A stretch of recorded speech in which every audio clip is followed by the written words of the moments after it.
to you guys. Welcome back to the coverage of YCS Liverpool 2016. We're already in round 3. We're making some good progress today. Yeah.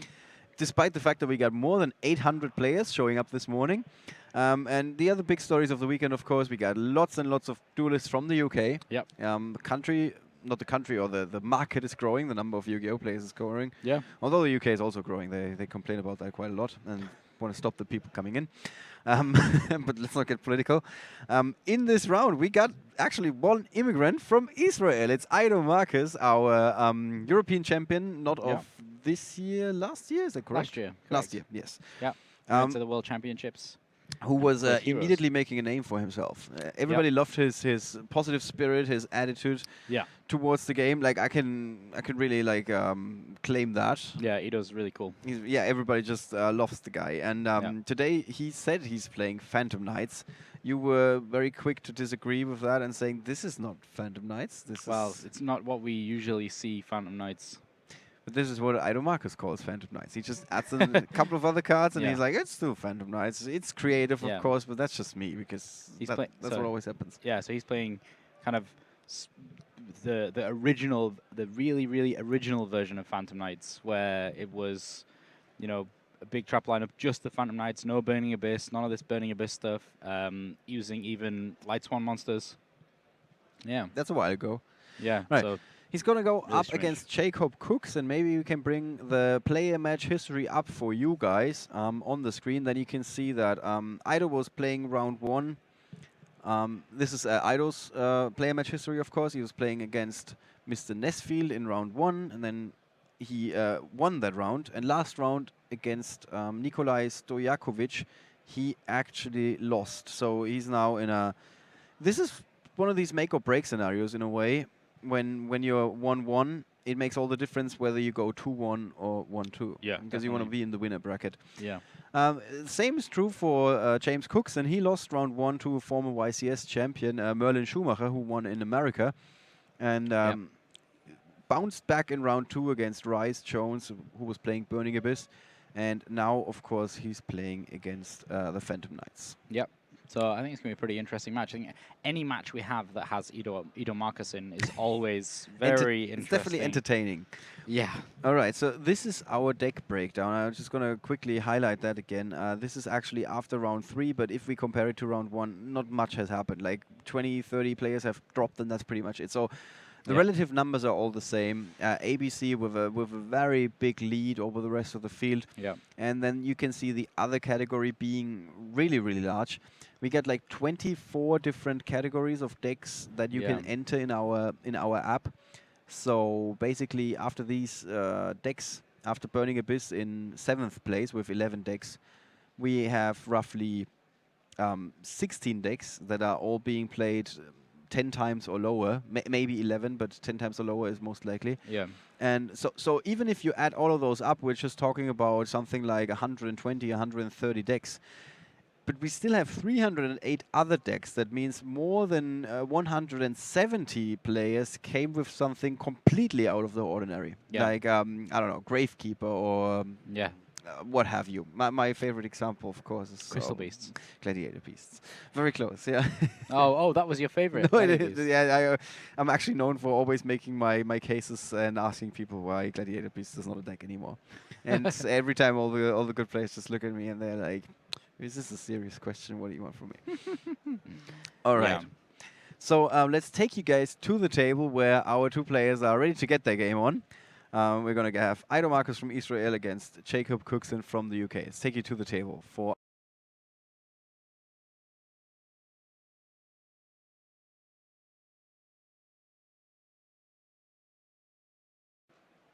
And here we are with Ido on the left and Jacob on the right. Our two volunteers in the back, that is Daniel on the left and Andrea on the right. They are the ones who work they punch in the card names so we can present to you guys what these two players are holding in their hands and life points as well. They do also that. So without them, nothing would be possible. Who is the favorite going into this match? Well, I've not really heard of Jacob, so I think Ido is definitely He's definitely the one that, Definitely the has had favourite, yeah. more success in the past at Yeah. the international tournaments at Yeah, least. and I think usually when we go into this, we look at it from the perspective of, oh well, this guy's deck is this, and this guy's deck is this, and this deck is generally stronger than this one, blah blah blah, all that kind of stuff. But with Ido, it really just doesn't matter. Whatever he's playing is obviously worth the effort. All right. So this is roughly where the round starts. I'm just gonna put my counter on as well, so we can tell whether we're gonna be moving towards the timeout or not. Yeah. All right. So and of course the players' hands are loading in right now because our volunteers, like we just explained, they are standing behind these two guys and punching in the card names. Yep. Always fascinated to see what Ido plays a deck like. I remember playing against him in that tournament that I always talk about whenever we see Ido. Yeah. He plays in such a unique way. Well, the thing is, I talked to him yesterday, and he was one of those players who was explaining his thinking to me, why he's probably not going to go for ABC. He wasn't 100% sure, but he said, I don't want to play against the same deck the whole day. I think Yeah, there's too so much me that too. can not go my way, because the deck is kind of dependent on the cards you draw, even though it is very consistent. Yeah. And he says sometimes you're going up against players that might not be as experienced as you, but you still have no chance to beat them if Yep. they have a very strong opening. And to me, that's not really acceptable. So I want to play something else. Yeah. This is why he brought Phantom Knights. Yeah. Fascinating thing here. Before Ido he even did anything else, including drawing the cards from Desires, he looked through the 10 cards that he'd banished. It's really quite fascinating. That's the first thing he did, was take the top 10 cards and look at them straight away. Yeah. All right, so we see Speedroid Terror Top, then the Yeah. Pot of Desires we just talked about, followed by Foolish Burial. Very, very quick plays Yeah. by Ido, which suggests again that he really knows what his deck is doing. Yeah. And, and some people might be like, yeah, but isn't that always the case for everybody who's playing in the feature match? And I can tell you from experience, no, it is not. No. we have had some players who were like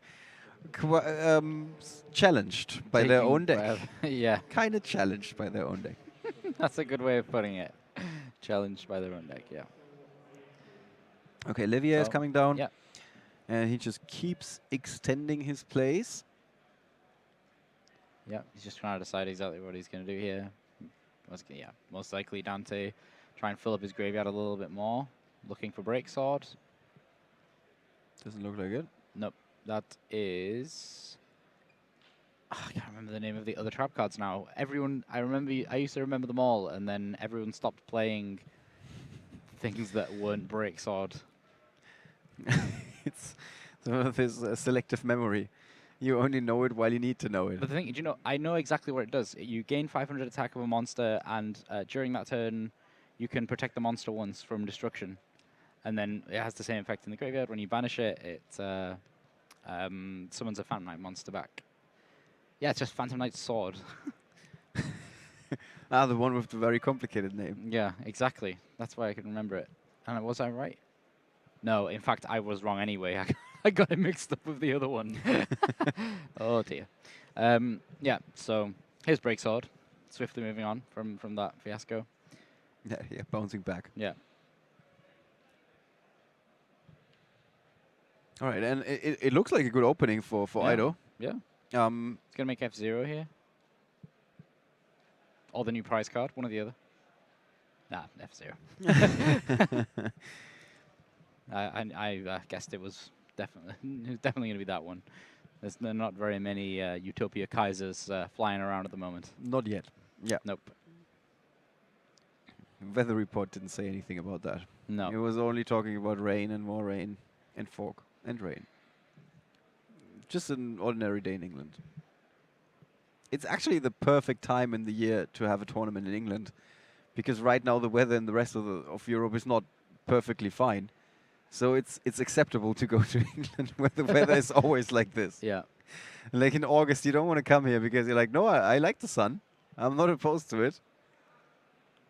Wow, okay. So Ido is actually playing a Phantom Knights card that no one's ever played before, which is the Phantom Knights of Fragile Armor. So for those who don't know what that is, because it kind of swiftly got banished.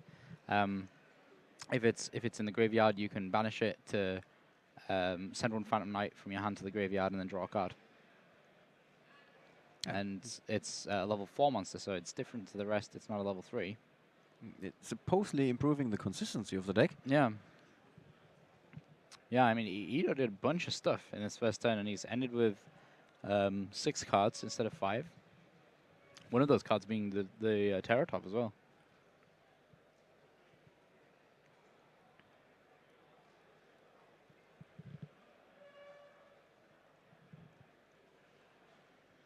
There's Arc Brave Dragon.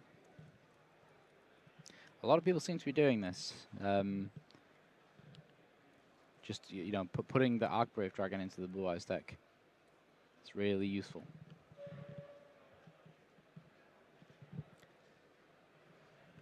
So Ido has a few ways to stop his opponent here with Solemn Warning.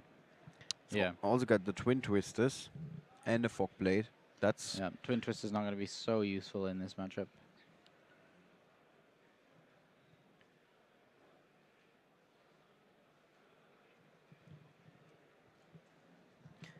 And Jacob also has 2 copies of Trade-In in his hand. There's the Alternative Dragon. Use Alternative to destroy the Levia. That's very good because that's the kind of one of the cards on his field that is an investment. So if he manages to keep a hold of that till next turn, then it's really strong. But he was able to get rid of that quite swiftly with. And why do you play it first and then activate the Trade-In? Just want to I think it was just one of those things. Test the waters. Yeah, you may as well. Oh yeah, his Return of the Dragon Lords, and he's gonna play Solemn Warning on Return of the Dragon Lords.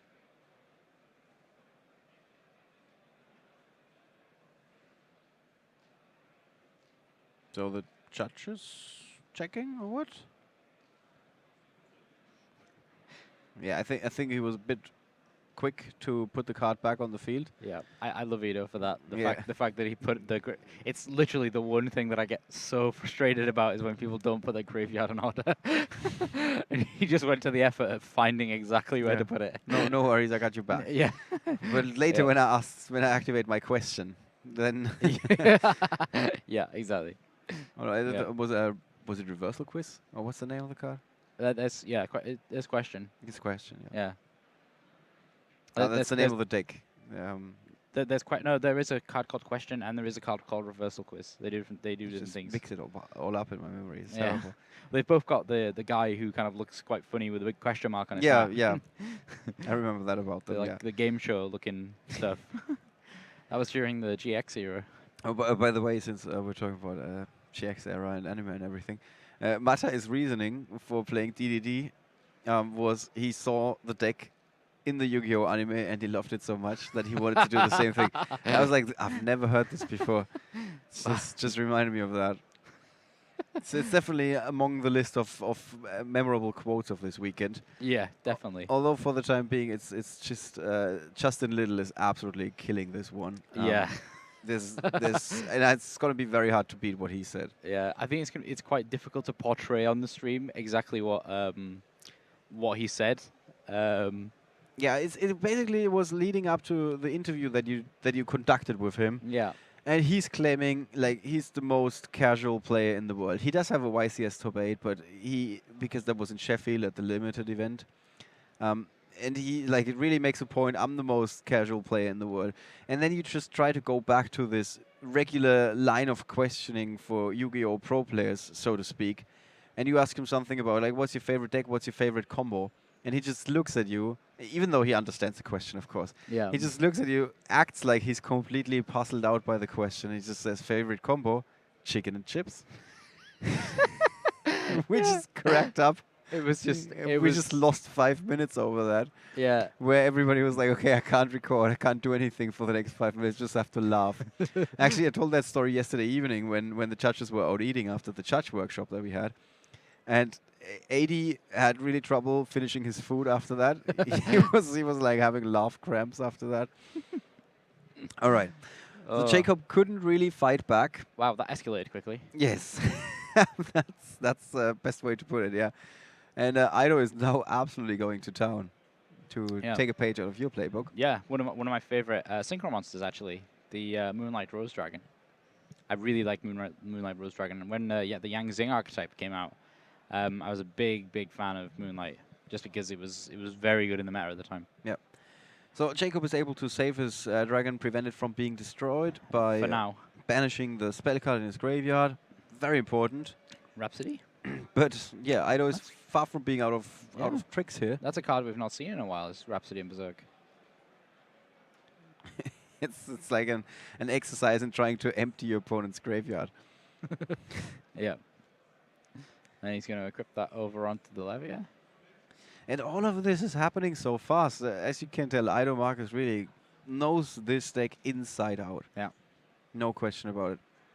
Although we haven't seen any super weird plays yet. Or did we? Kind of all of this is a little. Okay, all of this is a little weird. Yeah. Because he's just playing cards that you don't really like. Everyone knows BK Phantom Knight's Burning Abyss. Yeah. Everybody knows that, and that's kind of the normal way to play Phantom Knights. And he's just not. He's just thought I don't need Burning Abyss. Yeah. That's You do you thing. yeah. I do mine. Yeah, I do. Yeah, nice. Yeah, sometimes there are puns within puns. Yeah. Levels, layers and layers. Yes. Like an onion. Exactly. Yeah. My commentary is like an onion. You can peel it until you cry. Exactly, yeah. All right, let's see. Can Jacob fight back? I mean, he's got like 5 cards in his hand. It's not like he's out of options here. No, not at all. I mean, he's got a... And no is the answer to can he fight back, or to the answer he's out of options. No, he's Not out of options. I mean, he's got a soul charge. Okay, he can fight back. He can fight back. Now we yes. have established that. Yes. Sorry, the contextual embedding It's fine. It's fine. is just it's yeah. I'm just making sure for those guys that don't have English as their first language. Yeah. So there we go. That's him fighting back, playing the soul charge. He's gonna probably pay as much as he can. No, he only has 3 monsters. Yeah, I was about so- to say he's got 5,000, so he. Oh no, he only has 3 monsters, so he's not going to pay more. Yeah. So But 3K, pretty big investment. Yeah. But high risk, high reward, I guess. yep. So Moonlight's gonna get its moment in the spotlight first. So Dragon Spirit of White. That was the Fork Blade. Yep. He's banished the banished. I thought it banished it and destroyed it.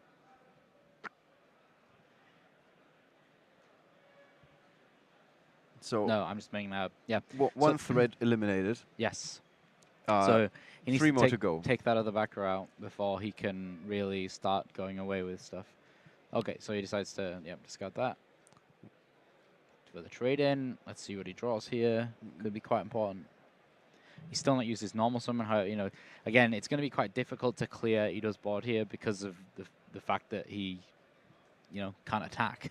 Okay, So- the other back row is another Fork Blade, by the way. Okay, then yes. Just, No, he knows the back rows. Yeah, because he searched them because out. he peeked at them, like Yeah, Marcello like did in his Marcello, feature yeah. match. Yeah. Yeah. This is a change in the rulings. You can now look at your opponent's face down cards. Yeah. So he plays, I think that was Divine Knight Felgrand. I just couldn't quite see it before Ido picked it up there. Is it Divine Knight Felgrand? Having some trouble updating the app here. Oh no, it's Lancelot.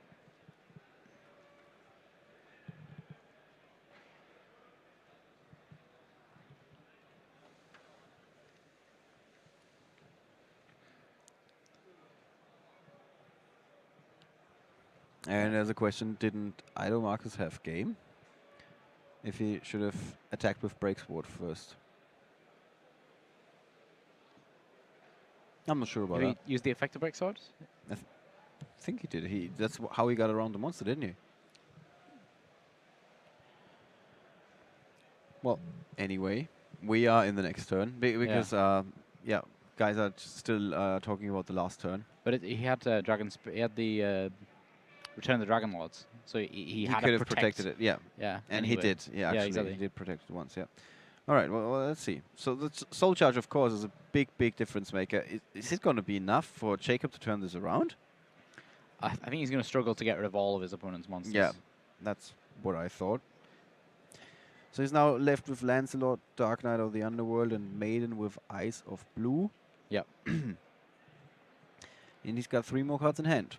Dragon Shrine. Yeah, I don't think he's going to be able to go too much further. He's going to be able to summon the alternative dragon. He's going to Dragon Shrine into the White Stone of Legend, go search a Blue Eyes. Yeah, yada yada yada. Then to be able to get the activation, the summoning condition of the alternative dragon correct, and then he's at least going to be able to deal with the Levier. Or he might decide to go with the Moonlight Rose Dragon. I'd probably go with Levier, to be honest. And then he can sync her into the Spirit Dragon, and then he's in a reasonable spot at that point. A reasonable spot. Yeah. Yeah. Okay, so decides. What I learned yesterday on the train was that for all these situations, the correct adverb is always lovely. Lovely. Lovely. Lovely. Yeah. I love how you even tried the accent there. Yeah. Tried and failed. Lovely. Yeah. Well, it depends, I guess, from which area of the UK somebody's from. That's true. Yeah. But it really was odd. It was really like the word was meaning something completely different than what you would expect it to mean when you looked at it in the dictionary. It's like the train is going to be delayed for half an hour. Ah, lovely. This is basically what happened.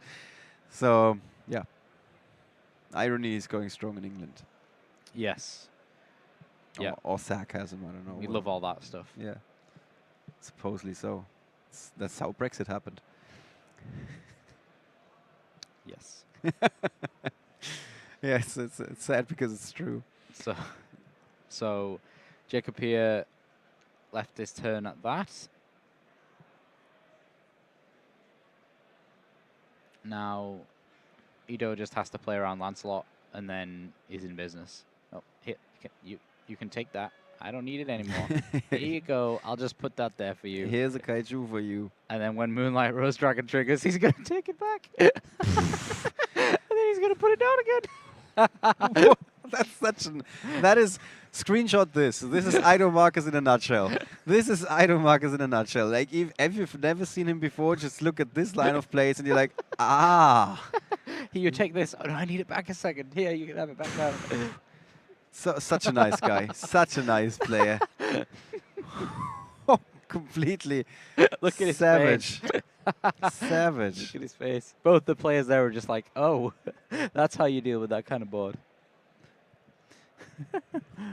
I've never seen anything like this before. I mean, Yeah. I've been watching a lot of Yu-Gi-Oh! And still, every game that we see of Ido Marcus afterwards, you're like, I've never seen this before. There's always something that just makes it... it's just silly. Such a nice guy. He gives his opponents free monsters. Yeah. I feel like it's the only way to describe it is that it's just a little bit silly. Yeah. Like, all the time, Ido plays something silly. Honestly, if he showed up in a clown costume, I wouldn't bat an eyelid. I seriously wouldn't. All right. What is going to change after that first match that is going to go down in history? Okay. Something that just comes to my attention is Jacob Cookson is playing 4 side deck cards. Yeah. He must be feeling extremely confident with his main deck. That's one way to put it.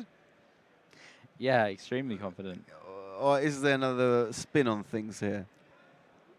Okay, there is not. This is one of those situations where a player feeling extremely confident with his main deck, he doesn't feel like he needs any more side deck cards. And so those 4 cards, a Maxi, a Raigeki, an Arc Wave. Arc Wave Dragon? Yeah, and Dragunity Prime? Yeah, it's very hard to read. Yeah, it's Dragunity. Dragunity, and then I don't know what it is. I think it's Armor. Yeah, Armor sounds good.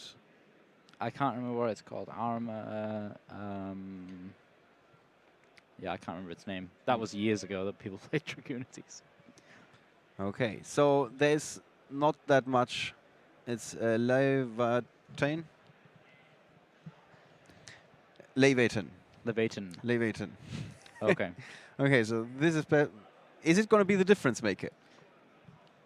Yeah, I can't remember what it does, to be honest. Yeah, you can special summon it from your hand or graveyard by removing from play 1 face-up monster you control, equipped with a Dragunity card. So that's not possible. When this card is normal or special summon, you can select one dragon type monster in your graveyard except itself. Equip it to this card. When it is sent to the graveyard by your opponent's card effect, you can select one of the monsters that were equipped to this card when it was sent to the graveyard and special summon that monster from the graveyard. Okay, interesting choice. Yeah, but you're going to have to summon it like normally, or you're going to have to foolish it and then play Return of the Dragon Lord somehow. It doesn't... Wow, Ido looked really disappointed with his hand, in fact. He just kind of shrugged and then... Let's just get on with it.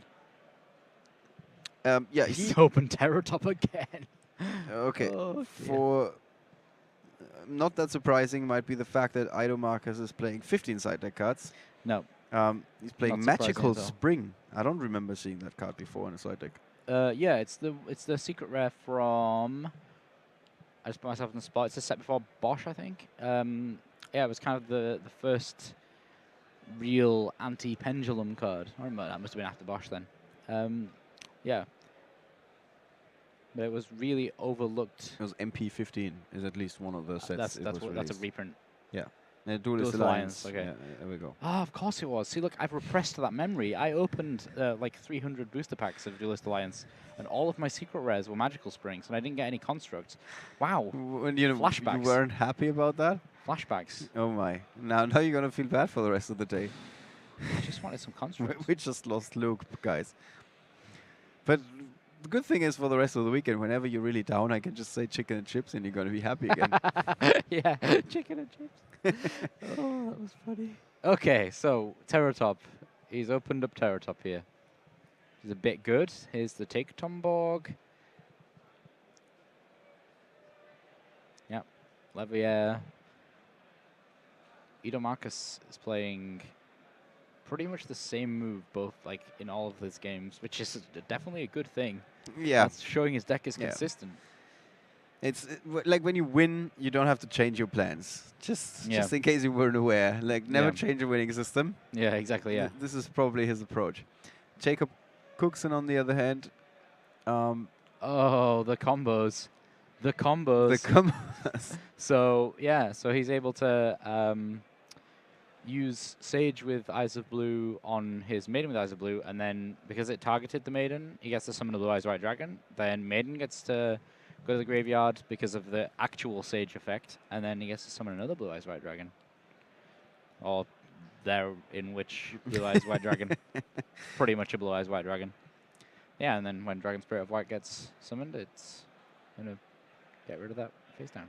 Well, he's going to chain it, but of course it's pretty much the same thing. Yeah. Because he's going to then overlay. Okay, so good start for Jacob. Yeah, pretty good. And we're not quite done yet. Dragon Shrine is next. Probably going to Dragon Shrine, a Blue Eyes White Dragon, and then a White Stone of Ancients. Just to set up. Okay, yeah, so that's again pretty much a Blue Eyes White Dragon. And that's a White Stone of Ancients. So let's see where he decides to go here. So he does have another Dragon Shrine in hand, which is a real shame. Yeah, because you can only activate one per turn, of course. Once per turn. Yep. It would be pretty busted if you could. Yeah, activate busted several. is definitely the word. Okay, so he's going to go into... I hate this.